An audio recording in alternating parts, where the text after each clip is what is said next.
Hi guys, so we're still at Trailguide to the body. So we are at page 163. We're still forearm and hand, but we are featuring the retinacula of the wrist and the palmar aponeurosis. Okay, looking at the image here, we can see the cross section of the right wrist.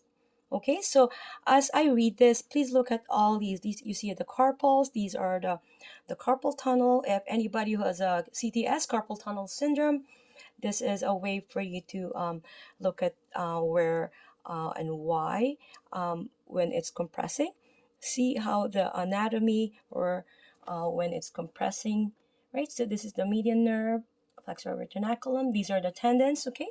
So the flexor retinaculum is located on the palmar surface of the wrist, just distal to the flexor crease. Okay, so this is the flexor crease here. This is the anterior.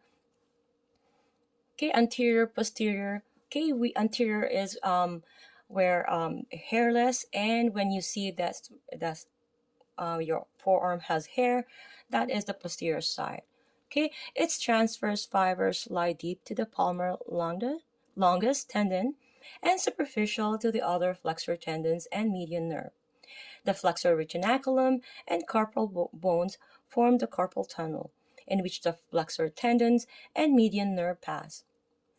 So isolating the thin flexor retinaculum can be difficult, but its transverse fibers, which are perpendicular to the deeper tendon, help to distinguish it. Also, if the retinaculum is tight, the tissue of the anterior wrist might have an inflexible feel.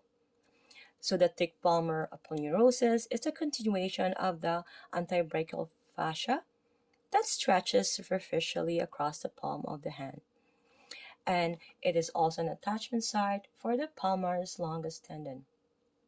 It is shaped in a similar way to the plantar aponeurosis on the sole of the foot.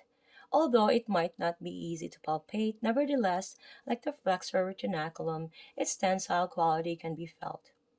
The extensor retinaculum is superficial and located on the posterior wrist. Okay, like I said, the posterior wrist, the anterior right wrist. It is a thickening of fascia that has transverse fibers stretching across the wrist to attach to underlying bones. It stabilizes the wrist and thumb extensors.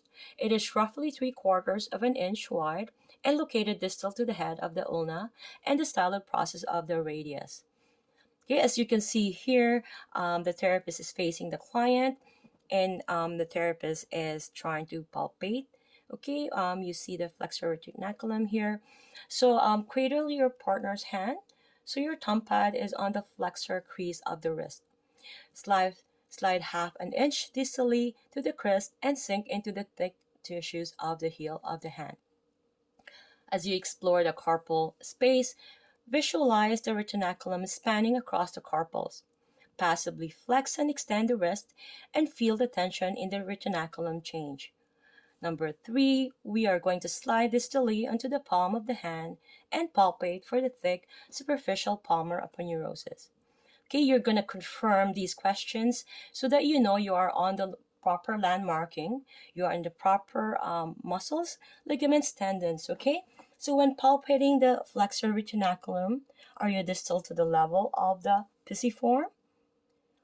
To highlight the palmar aponeurosis, ask your partner to tighten this hand as if he were palming a basketball. Note how this action also brings the palmar's longest tendon into the view.